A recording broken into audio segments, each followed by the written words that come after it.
નમસ્કાર, આપ જોઈ રહ્યા છો રફતાર ન્યૂઝ બુલેટિન. રફતાર ન્યૂઝ બુલેટિનમાં આપનું હાર્દિક સ્વાગત છે. જોઈએ આજના મહત્વના સમાચાર. એસટી/એસસી સમુદાય દ્વારા આપવામાં આવેલા 21 ઓગસ્ટના ભારત બંધના એલાનમાં અંબાજીથી ઉમરગામ સુધીનો આદિવાસી વિસ્તારમાં બજારો સજ્જડ બંધ રાખીને સમર્થન કર્યું હતું.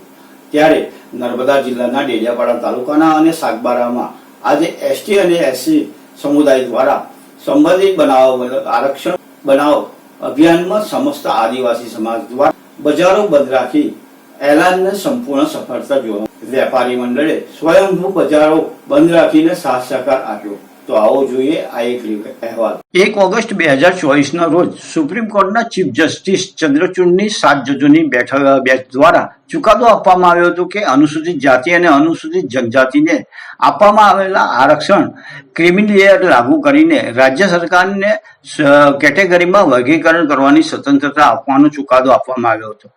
જેના લઈને રાજ્ય સરકાર પોતાના રાજનૈતિક લાભો અને અમુક જ્ઞાતિઓ અને પેટા જ્ઞાતિઓ પોતાના પક્ષમાં કરવા વૈમનસ્યતા ફેલાવવાનું કામ થશે.